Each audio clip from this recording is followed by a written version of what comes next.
Hello, welcome to the Austrian German tutorial.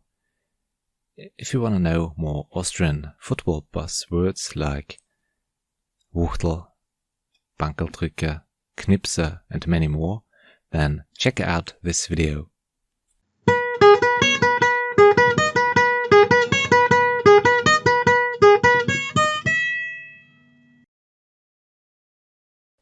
In this video you will get to know football buzzwords that are often used in Austria.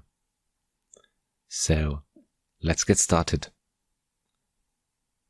First, boy or Wuchtel, and it's kind of self-explanatory. It's the word for ball, boy or Wuchtel. The next one is Bankerldrücker. Any idea?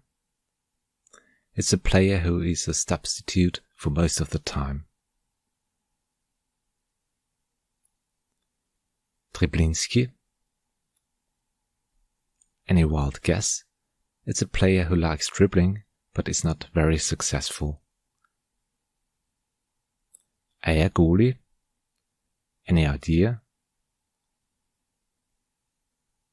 It's a word for a goalkeeper who does a bad job.